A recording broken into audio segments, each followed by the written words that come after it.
अस्सलाम वालेकुम दोस्तों आज की वीडियो में बात करेंगे कि काल कोठड़ी में कप्तान ज़्यादा ख़तरनाक हो गया। जजों के ख़िलाफ़ एक्शन। इमरान खान ने जेल में बैठकर हुकूमत की बैंड बजा दी। भुट्टो मॉडल बनाने की कोशिश। सबसे पहले बात करेंगे इमरान खान की। तो दोस्तों इमरान खान साहब ने आज दूसरी रात गुजारी है जेल के अंदर। तो इमरान खान के खौफ में इतना मुब्तला है इम्पोर्टेड हुकूमत कि इमरान खान के इर्द गिर्द जो भी पुलिस एहलकार हैं उनको तब्दील किया जा रहा है। कि ये नहीं है कि उनकी ड्यूटी चेंज होती है, बल्कि उन ऑफिसर को, उन एहलकारों को बिल्कुल चेंज कर दिया जाता है। उनके इमरान खान के करीब ज़्यादा नहीं रहने दिया जाता, क्योंकि इमरान खान का खौफ है हुकूमत को। भाई आपने एक बंदे को जेल में डाल दिया है, अब उससे किस चीज़ का आपको ख़तरा है? 10 जमातों को बदतरीन शिकस्त दी है अवाम ने किस तरह इमरान खान की गिरफ्तारी का गुस्सा निकाला है। ख्वाजा आसफ साहब कहते हैं किसी ने अपने आप को तेल छिड़कर आग नहीं लगाई। ये भुट्टो साहब के दौर की मिसाल दे रहे थे, जब भुट्टो को इन्हीं टोले ने गिरफ्तार किया था जिन्होंने आज इमरान खान को किया है। ख्वाजा आसफ साहब कहते हैं कि पत्ता तक नहीं टूटा, कोई गमला तक नहीं टूटा, किसी ने अपने आप को तेल छिड़कर आग नहीं लगाई। यही ख्वाजा आसफ साहब के वालिद साहब उन्हीं लोगों में शामिल थे जिन्होंने भुट्टो साहब को फांसी पर चढ़वाया। मेरा ख्याल कि घर में भी इनकी कोई इज्जत नहीं है, इसलिए ये गुस्सा सारा पीटीआई की सपोर्टरों पर निकालते हैं। अपने घर में इनकी मेरा ख्याल कोई इज्जत नहीं है, इनके साथ घटिया सलूक होता होगा जो कि ये पीटीआई की औरतों पर उंगली उठाते हैं, कभी पीटीआई के वर्कर्स पर उंगली उठाते हैं।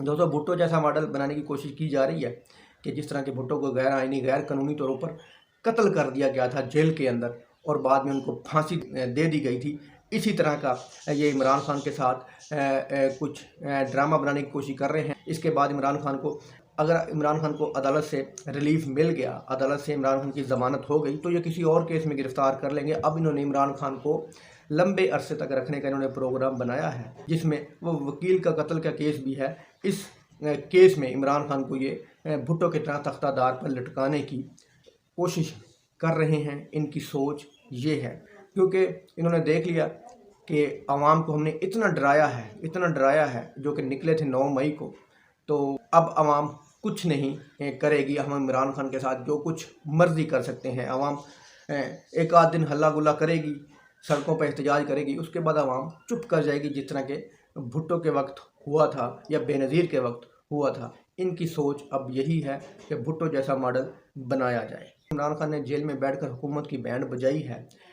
मथुरा का जो इलेक्शन था और हवेलियाँ का जो इलेक्शन था, पीटीआई ने बिल्कुल क्लीन स्वीप किया है। ना तो वहाँ पर करीब तरीन कोई नून लीग का बंदा था और ना ही वहाँ पर करीब तरीन इमरान खान के कैंडिडेट के पीपल्स पार्टी का बंदा था। बड़े मार्जिन से JUIF को पीटीआई के कैंडिडेट ने हराया है। तो दोस्तों जितना मर्जी पीटीआई को इमरान खान को माइनस करने की कोशिश कर लें, लेकिन आवाम के दिलों से इमरान खान माइनस नहीं हो रहा। नतीजा इन्होंने देख लिया है कि इमरान खान की पिछली बार 9 मई को इमरान लोगों ने एहतजाज करके गुस्सा निकाला था, लेकिन अब लोगों ने दूसरा रास्ता इख्तियार किया है जो कि इनको खौफ ज़दा कर रहा है कि लोग अब बैलेट पेपर से गुस्सा निकालेंगे, जिससे दुनिया की कोई भी ताकत आवाम को नहीं रोक सकती ये गुस्सा निकालने से। यही वजह है कि मथुरा और हवेलियाँ का इलेक्शन आवाम ने खूब गुस्सा निकाला है और हुकूमत को मुंह की खानी पड़ी है, बल्कि हुकूमत का उस इलेक्शन में दूर दूर तक कोई नामो निशान नहीं था। अगली खबर यह है कि हुकूमत ने जजों के खिलाफ एक्शन शुरू कर दिया है। वो जज जो कि आइन पर चल रहे हैं, कानून पर चल रहे हैं और इंसाफ पर चल रहे हैं, justice Amrita Bandial, justice Ijazul Hassan, justice Mazhar Ali Naqvi और भी 2-3 जज हैं जिनके खिलाफ हुकूमत ने एक्शन ले लिया है कि इन्होंने जनाब किसी पर कोई इल्ज़ाम लगाया है, किसी पर कोई इल्ज़ाम लगाया है। जस्टिस मुजहरा अली नकवी साहब पर ये इल्ज़ाम लगाया कि जनाब आपने जो आपकी जो प्रॉपर्टी है उसकी आपने सही कीमत आपने ज़ाहिर नहीं की। जिस तरह के इमरान खान का तोशाखाना का केस जो उन्होंने झूठा और बोगस केस इमरान खान पर बनाया है, इसी तरह का ये मुजहरा अली नकवी साहब पर ये इल्ज़ाम लगा रहे हैं कि उन्होंने असल जो प्रॉपर्टी की कीमत है वो उन्होंने ज़ाहिर नहीं की। तो दोस्तों इस तरह के ये घटिया इल्ज़ामात लगाकर जजों को प्रेशर में डाल रहे हैं, जजों को ये डराने और धमकाने की बातें कर रहे हैं कि इनके ख़िलाफ़ कि वो आइन और कानून के तहत कोई फ़ैसला ना करें, जिस तरह के हम चाहें वो फ़ैसला करें। इम्पोर्टेड हुकूमत लगा लें या इम्पोर्टेड हुकूमत के पैरोकार लगा लें, जुल्म इतना करो कि कल को बर्दाश्त कर सको।